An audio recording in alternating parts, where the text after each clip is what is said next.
जो हिमालय क्रांति पार्टी कैसे उसका उदय हुआ, थोड़ा सा हल्का सा सूत्र में बताऊंगा। उसके बाद हमारे राष्ट्रीय अध्यक्ष जो है इसके बारे में संबोधित करेंगे। मैं महेश उपाध्याय और अल्मोड़ा डिस्ट्रिक्ट शंट विधानसभा क्षेत्र के मानिला क्षेत्र से, जब हीरा सिंह राणा जी का जहाँ जन्म हुआ वहीं का ही मैं भी हूँ। और इस समय पार्टी ने मुझे उत्तराखंड प्रदेश के अध्यक्ष की जिम्मेदारी दी है। तो सामाजिक जीवन से हम लोग काम करते करते आज इस प्लेटफॉर्म पे पहुंचे हैं कि हमें हिमालय क्रांति का गठन करना पड़ा। और वो गठन इसलिए करना पड़ा कि पहाड़ियों से खाली हो। जो उत्तराखंड राज्य की परिकल्पना हमारे राज्य आंदोलनकारियों ने की थी, और उस राज्य आंदोलनकारियों में मैं स्वयं भी सहभागी रहा हूँ। और आज जो स्थिति देख रहे हैं, कोशिश कर रहे हैं हम लोग कि अपने पहाड़ को, उसके अस्तित्व को बचाया जाए। इसलिए हिमालय क्रांति पार्टी का गठन हुआ है। मैं इसके बारे में जो हम क्या करेंगे, कैसे करेंगे और क्या क्या कर सकते हैं, उसके बारे में एक सूक्ष्म रूप से हमने ये विजन डॉक्यूमेंट तैयार किया है। हमारे राष्ट्रीय अध्यक्ष श्री अजय मिश्र जी आपको इसके बारे में डिटेल से बताएंगे। शुक्रिया उपाध्याय जी। सभी पत्रकार बंधुओं का बहुत बहुत धन्यवाद यहाँ पे अपना कीमती समय देने के लिए। जिस प्रकार यहाँ पे दिया है, जिसमें अगर आप ये देखेंगे कि पहाड़ को या उत्तराखंड को आज किस चीज़ की आवश्यकता है। भले पार्टियां, नेता यहाँ पे बहुत हो गए, बहुत पार्टियां भी, बहुत नेता भी हैं, लेकिन जो जरूरत है वो लीडर की है, नेतृत्व की जरूरत है।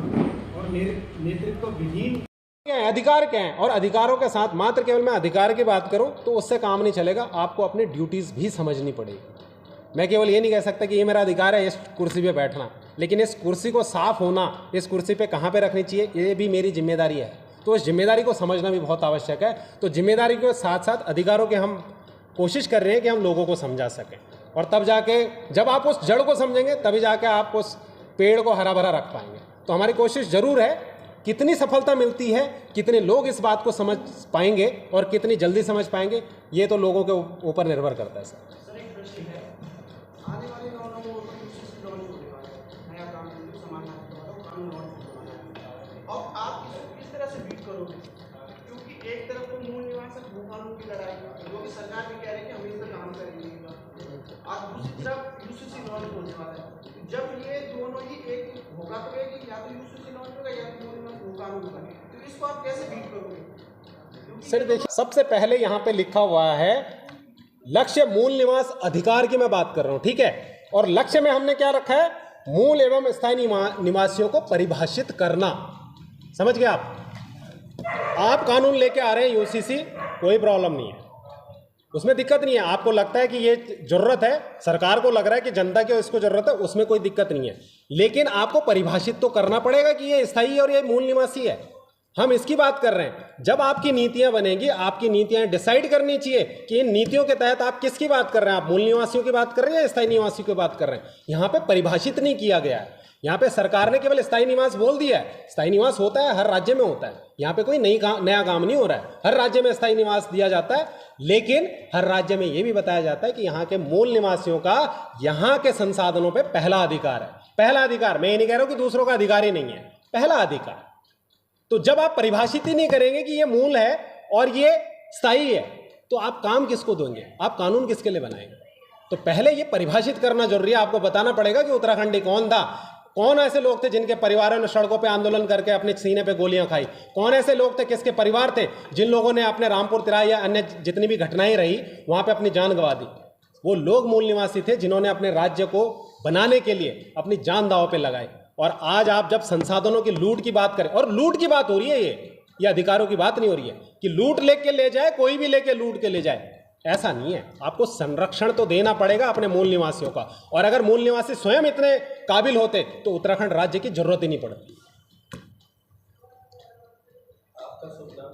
मेरा कि उस कार्यालय में हमने पहले सबसे पहले काम किया, बात कार्यालय की नहीं है, वहाँ पे छोटे से कंप्यूटर लगाए हमने, वहाँ के जो गांव के बच्चे हैं उनको कंप्यूटर एजुकेशन देने के लिए, कि यहाँ पे वो व्यवस्था ही नहीं मिल पाती। हम छोटा सा ही सही, लेकिन थोड़ा सा एक प्रयास जरूर करें।